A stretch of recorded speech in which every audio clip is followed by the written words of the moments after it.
Hey guys, so today I'm talking about gas grills and the reasons that they don't ignite properly or the reasons that they are not cooking your food properly. There's a couple of really big secrets that maybe you've never discovered about gas grills, whether natural gas or propane. This tank right here, I'm no longer using it. It's actually been in the greenhouse or in my shed for quite a while. I'm getting ready to go and exchange it for a newer version, and they'll either refurbish this or recycle it. But I'm going to take you to where my barbecue grill is and show you exactly why your grill may not be burning at a high enough temperature or may not be igniting at all. So let's go take a look at my gas grill, and I'll show you some of the tricks and tips I've learned along the 30 years I've lived in this residence and cooked numerous hamburgers, steaks, and barbecue on that grill. So guys, this is my regular barbecue grill, and I've had it for quite many years. You would never believe how old this is, but my wife takes extremely good care of it. She cleans it up, and she does probably the most important thing you can do for a gas grill, and that's to cover it with the tarp or whatever it is that came with it, the cover. And you want to make sure you do that every single time, because rust will cause a lot of problems in the system. You can see this was not originally protected from the rain and the moisture and the humidity. This particular one was with my old gas grill. I have a different propane tank inside of here, so there's two safety mechanisms we're going to talk about to begin with, and I'll put their names right here so you can remember it very easily. It's just a three-letter name of each one of them, but each one of them has a very important safety feature for your propane grill. And so it's really simple to undo these two problems if you know what's causing it. But just remember that a gas grill needs to be kept out of the elements, and if it is out in an open deck area, make sure you buy a cover for it so you can keep the rain off of it, especially if you have one of these igniters on it, because it will rust very quickly if it gets wet over and over. So guys, in this video I'm going to talk specifically about low flow and no flow fuel, and you may think that it's time to change out your barbecue grill and buy a whole new one or buy a whole new tank, and that's usually not the case. Resetting the system is the key to making your barbecue work properly. There's one thing that almost everyone does when they're starting their barbecue grill, and they do it in the wrong fashion, and it causes it to malfunction. It doesn't heat up enough, or you'll get no gas flow at all. So I'm going to show you exactly what to do to stop that from happening. Now I'm going to give you step-by-step reset instructions for your propane grill. You want to make sure you shut off the entire system completely. Now you want to make sure your burner knobs are locked in place, that they're completely off. If you have a side burner, which I don't have one on this grill, make sure that it is completely off, and just make sure that there's no possibility of gas flow by making sure those are cut off. You want to also make sure you don't hit the ignition button while you're doing this test or reset. Now next we're talking about the actual tank itself. We want to make sure that it is completely turned off. You're going to turn it in a clockwise position and make sure it's firmly cut off. There's no chance of any gas flow. Next, you're going to want to make sure that if you have a natural gas grill, that you've cut it off at wherever it comes out to your grill, or actually at the meter itself. So make sure there's no possibility of gas flow to your grill. Now next, once you've cut it completely off, you want to wait a solid minute. You're going to allow the system to reset itself by the following reasons. The gas pressure in the hose and the regulator is going to be able to drop to zero, and the safety mechanism in the regulator is going to be able to fully reset itself. Now this is essential in the first step of resetting your gas grill, so you don't want to skip this. It's critical, and the time factor is really important. Now you can test the system, cut everything back on, and see if you're getting a good flame and see if it ignites properly. But if it doesn't, you need to disconnect the regulator from the tank. Just slowly disconnect it. This action right here is going to fully depressurize the system, and it will help the regulator's diaphragm to reset. You want to wait another 30 to 60 seconds. Once you do this, reconnect everything and then try again. If you're still not getting good gas flow, or if it hasn't reset itself, there's a couple of more things you can do. I'll give you advice on that as well, but we're going to reconnect. We'll move on to the next step. So I went ahead and disconnected again because I wanted to show you something here. There is a washer down at the base there, that black washer there. We want to take a look at it and make sure it's not dry or cracked, because there could be gas escaping from that if it's in really bad shape. You have a really old regulator here, that could happen to that washer. Just want to make sure it's in good condition. We'll hook everything back up, but that could be another issue. If you look in there and you see it's dry and cracked, you probably need to replace that as well. So just remember, a quick inspection will tell you if it's good to go, or if you need to take another action and replace that. Now you want to re-tighten it back on there, hand tight. We don't want to get any kind of tool, but you can see these are made just for using your fingers to tighten it. So you don't want to over tighten, but you just want to make sure it's tightened as well as you can by using the force of your hand, not any kind of special tool like pliers or anything like that. Now the next step is probably the most critical step, because there's a safety mechanism that reacts when you turn this on right here. If you turn this on really quickly and just whip it on like you're in a really big hurry to get your grill started, that is going to trigger a safety mechanism. The way this works, if you open the valve too quickly, the regulator will detect a sudden surge and go into a restricted flow mode again. So that's why your gas may be working, coming out, you maybe have a small flame inside the grill, but it'll be very low flow. So if you've caused by turning on this too quickly, you've caused this regulator, the emergency or the safety system inside of it, to restrict the flow because it's detected that sudden rush of gas. So just remember, you want to make sure you do this. This is probably the most critical thing I can tell you, is by turning this only, once you get it started, you want to only do this 1/4, just very slowly, 1/4 per turn, and just do it as if you were trying to very slowly let the gas get into the system. You can turn it until it comes completely on, so you can keep turning it until it is fully on, but just remember, you want to do that slow 1/4 turns there, just as slow as you can. You're not in a hurry to get the gas in there. You want to have it a very good flow, not a restricted flow, because that's what this regulator can do. It's a safety mechanism. Now, after doing all this, if you're still having a problem, there could be an issue somewhere in the hose, in this area, and all of this right here needs to be tested. And the way you test it is you take some liquid dish soap and put it around the connections and see if you can see any bubbling. Just pour it on there. I know this is a messy thing to do, but you can rinse it off later. Just pour it everywhere there's a possible connection along the hose, anywhere it connects there. And if you see hissing or bubbling, you'll know you have a leak in the system, and that could be why your regulator is restricting flow or completely shutting itself off. So at this point, most people will just turn on their burners, hit the igniter, and start trying to get their grill to work again. There's another step you need to do here.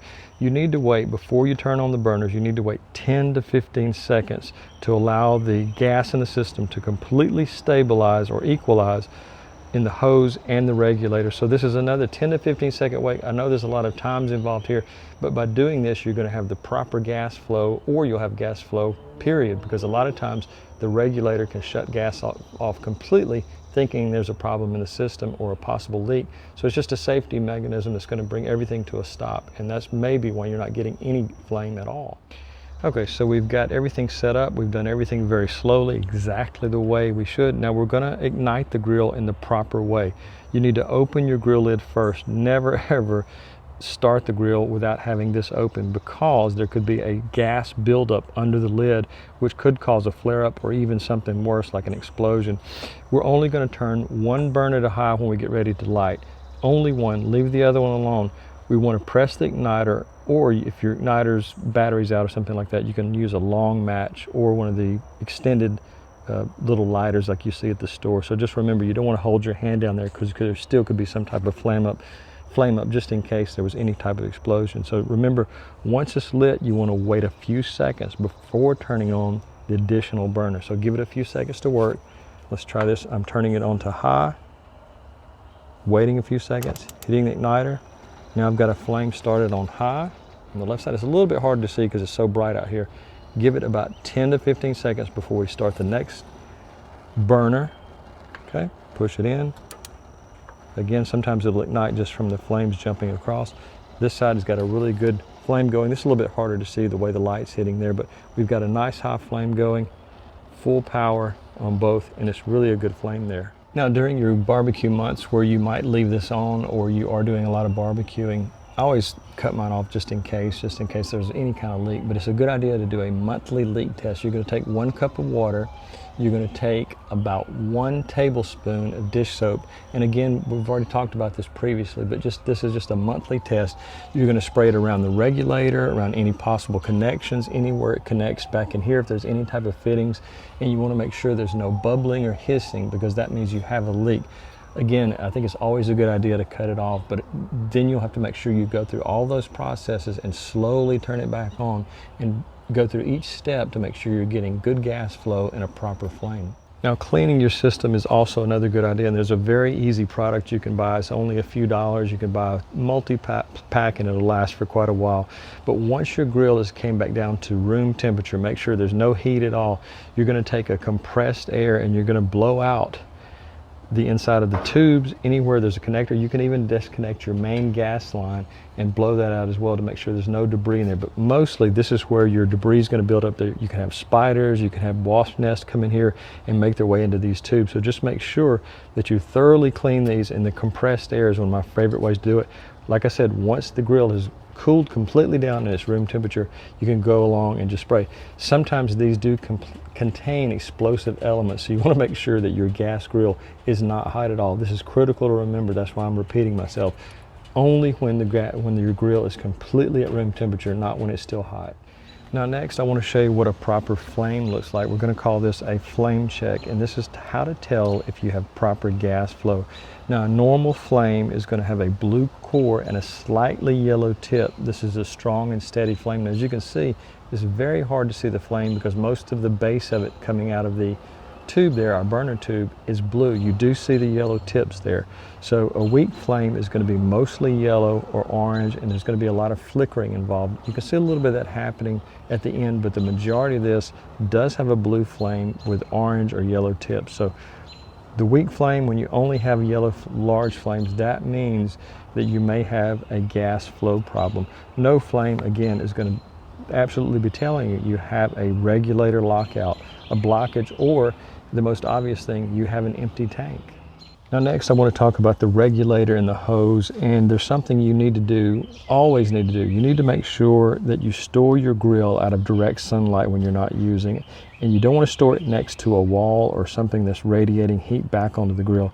Radiant heat can damage the regulator's diaphragm, so just remember that this needs to be protected from direct sunlight and a wall. Let's say you got a brick wall and it's reflecting that heat back out to this and your grill's backed right up to it. That could cause a problem in here and cause the diaphragm that's inside of this regulator to completely fail, and then you'll have to replace the entire thing. Now I want to give you some final tips about making sure that your grill functions properly for many years. One thing I do after every single time, once the grill's cooled down, I can get my hand safely back in there because this isn't the normal configuration. It's usually inside the cabinet, but I always make sure that I slowly cut the gas off after the grill is cooled down. Also, I just do a quick inspection and make sure there's no kinks in the hose. I fill up in there to make sure there's no melting, no cracking or anything like that. You can kind of just rub your hand up and down the hose and make sure there's no issues with it, because these hoses only have a certain lifespan. So just make sure you do that inspection. You can also take a mirror if you can't see where it connects in there and just kind of take a look and make sure there's no issues further up inside there. Now when I'm changing out tanks, I'm always very careful not just to throw the tank in there. I try to be very cautious and not do any possible kinking on that hose. I try to make sure it's properly in there, make sure it's not coming too close in there, make sure everything's connected properly. And that way, we know we won't have a future problem. Again, after each grilling, I just have a habit of cutting the system completely off, and that's why when you do restart it, you want to make sure that you follow that procedure about doing everything slowly and waiting the proper time amounts for each step along the way.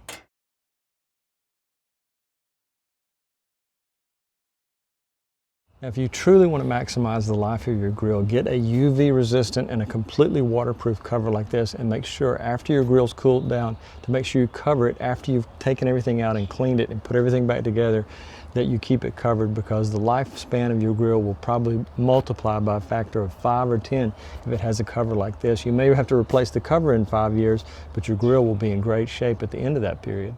Now, another thing I want to talk about the age of your propane tank. If you're using propane and for some reason you haven't changed it out in a long time, it could be this it's outdated and you're going to need to get a whole new tank. This kind of triangular pattern is the new type, but the old type was more of a star pattern, one that you could put one each finger in and kind of spin it like that, open and close it. So remember, if your tank is really old, this one's really old, but it's still updated enough where it can be refilled. If it's the star pattern, it's not going to probably not going to be refillable at all. Now there's another thing, if I can get this on camera, I'll try to bring in a little bit closer. I wanted to show you one more problem When they refill your tank, or if you've bought a new tank and there's a problem with no gas flow, you've done all this, you've checked everything, and you still can't seem to make anything work, I'm going to bring you in really close and show you one more trick. That's probably the problem, is this propane tank, or the one that you're using that's not letting any gas come out. So the next thing I want to talk about is that small screw in there. You can barely see it. I'm trying to make sure it's in frame, but that is there. But if they overfill this at the refill place, or if this was a brand new tank that you just got from the dealer, it could be that they've overfilled it and you're not getting any gas flow. You can take a flathead screwdriver and make sure, obviously, you don't have any open flames. Make sure everything's nice and cool. You don't want to do this on a hot grill. Take it away from the grill, and you can slowly twist it and allow some of the gas, because there's also a safety mechanism in the tank itself. So if it's been overfilled, it may not allow any gas to come out, because there's a float inside of the tank that will prevent any gas from coming out if it has been overfilled. So you can do that, slowly twist it and allow some of the gas to escape. But remember, this is kind of a last resort thing. If nothing else has worked, then try this and release some of the gas, probably about 10 or 15 seconds worth, and then rehook everything back up and try and see how she works after that. Now, all the components we talked about today, they all have a specific lifespan. For instance, the regulators can last on average anywhere from 7 to 10 years, depending on usage. If it's heavily used, maybe less, maybe as little as 5 years. But if you hear a popping sound, there's no gas, or it's just not working no matter what you do, you probably need a new regulator. So you can replace that, like I said, anywhere from the 5-year mark up to 7-year, or if you rarely use your grill, it might last a solid decade if you have low usage on your grill. Now next is the lifespan of the hose that goes from the tank to your burners, and the lifespan on that really varies a lot by your personal weather conditions in your area. Is your grill protected from UV light? Is it get wet every time you use it?